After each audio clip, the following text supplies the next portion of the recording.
Hello and welcome back. One of the things I'm often asked as a portrait painter is how to paint hair realistically. So today we're going to look at this painting of a lady with red hair, and I'll show you step by step how we get that realistic look. I'll put the details of the palette in the description box, and we're painting on some toned paper. But of course you can paint on any surface that you prefer. We start with a sketch of raw umber mixed with a little medium, and I just map out roughly where I want the features to be. The focus of this artwork is the hair, so that will be the largest shape on the page. And as I'm sketching the shape for the hair, I'm using the negative shape of the corners of the page to guide me. That's always a useful thing to do. I'm going to divide the face roughly into thirds. So we'll use a little curved line for the forehead and go 1/3 down. For the nose, we'll just do a little line to indicate where the nose would be. Also about 1/3 down for the nose and the mouth. And then from the mouth to the chin, we'll do another third. And those should be good proportions for our purposes for today. Then we can add a little curved line going downwards for the shoulder.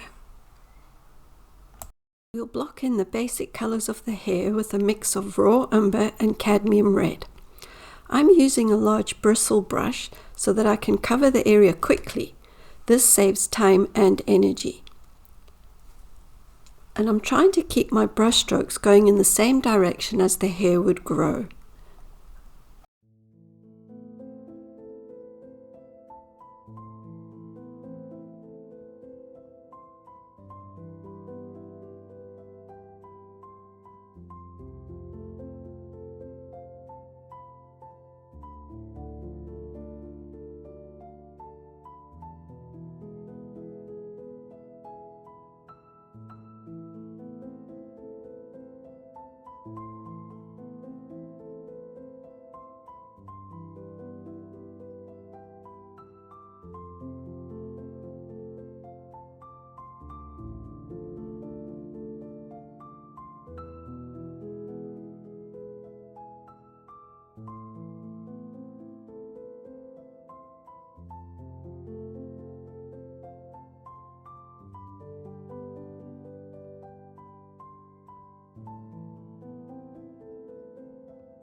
I use my brush to lightly smooth out the strands of hair, being careful though not to blend it too much, as I want to see some of the undertones coming through.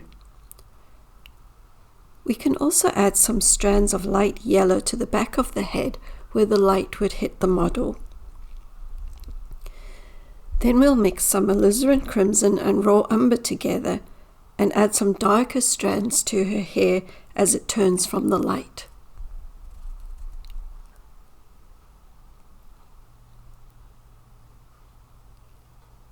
Then add a tiny touch of white to your light yellow and apply a few strands to the back of the head.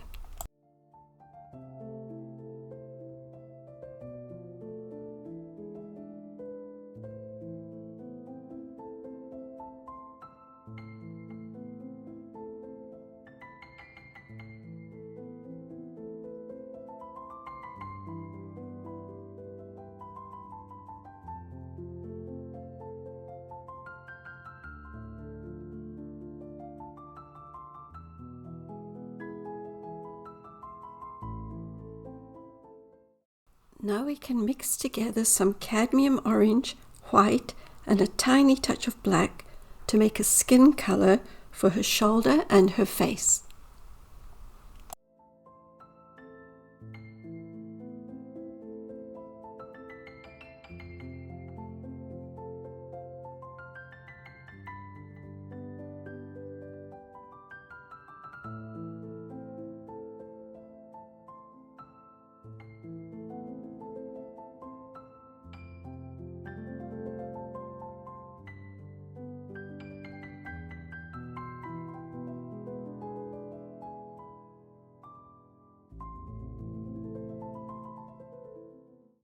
We can add a tiny amount of more ivory black to that skin color to make the cooler tones on her face.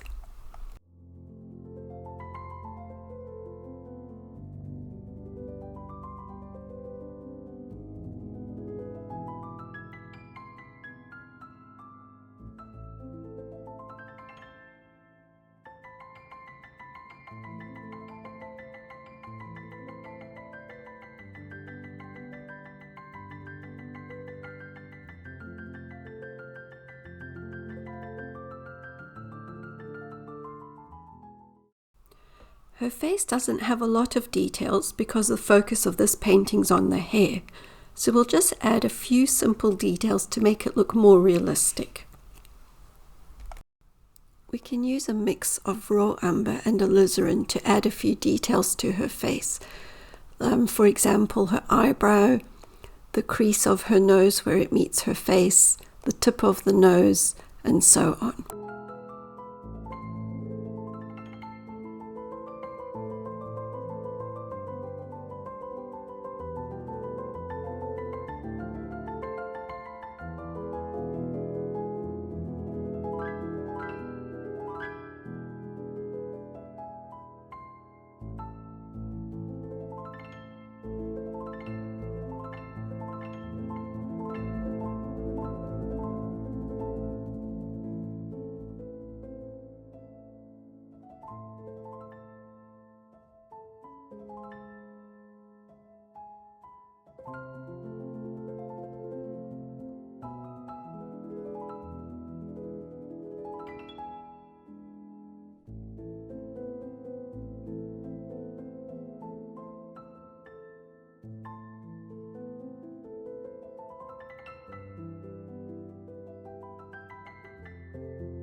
For the highlights on her shoulder and her face, we can add some light yellow to our skin color base. She does look a bit odd for now, but don't worry, we'll add some more details in a few minutes once we've added the background, and then she'll start to take shape.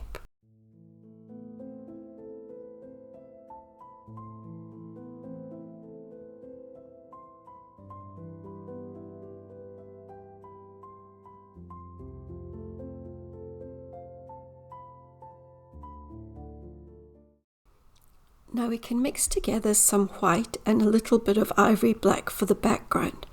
This will make a nice bluish grey, which is a beautiful complement to her skin and her hair tones. And as we're doing that, I'd like to ask, if you haven't already and you're enjoying this video, please give it a thumbs up and consider subscribing. And when we're painting the background, we can also take the opportunity to adjust the shape of the face and give it better definition.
We're just going to add a few tiny details to her face.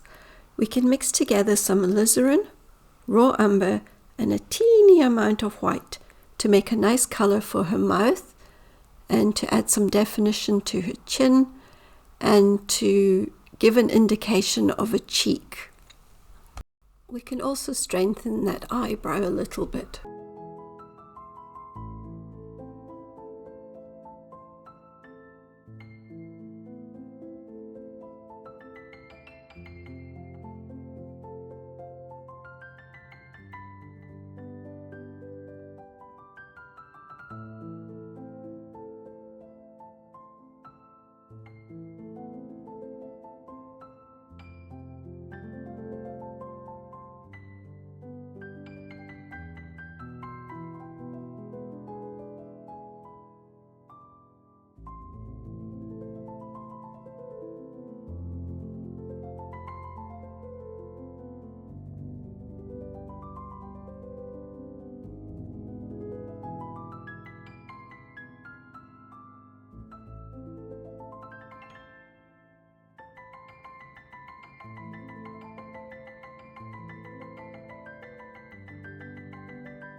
Now, because this is a profile view, we can't really see her eye. There's just a hint of an eyelash peeping out from beneath her hair. You can use ivory black with a tiny amount of white to paint that in. Be careful not to add too many eyelashes. We don't want it to look like Miss Piggy. And you can take some of that highlight color that we used for her shoulder and add a thin line to the outside of her cheek and to the edge of her nose for definition.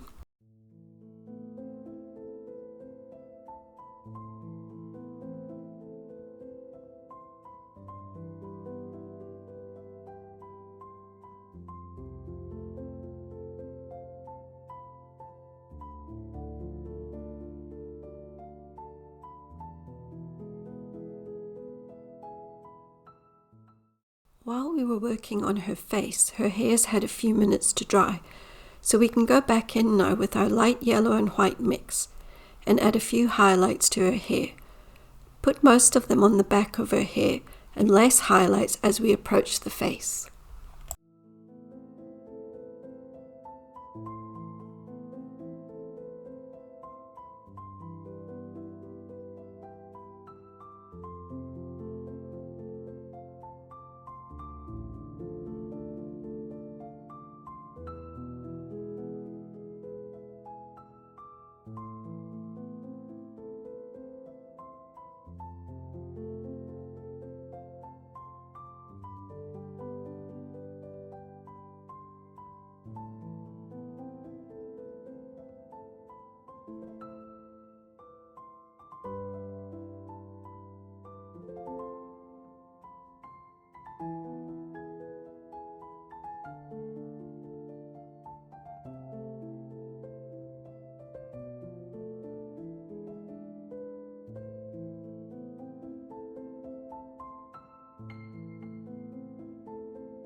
To add a little texture to her hair, we can scratch out some strands of hair using one of these rubber tools, or you could also use the back of your paintbrush or a wooden skewer. Any sharp object will work.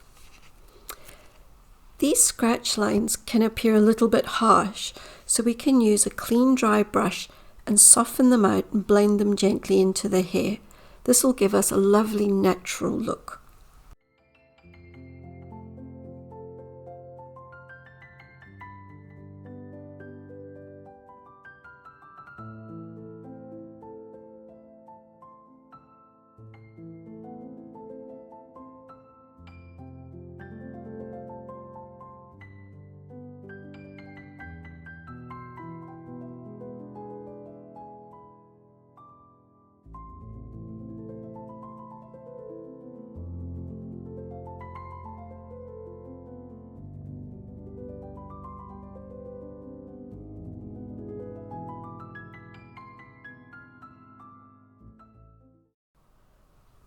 One final little highlight on her chin, and then we'll pack the brushes away for next time.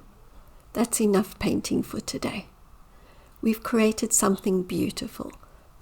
Thank you so much for watching and for following along and for subscribing. If you're feeling inspired, you might want to try these tutorials too. And I'll see you in the next video.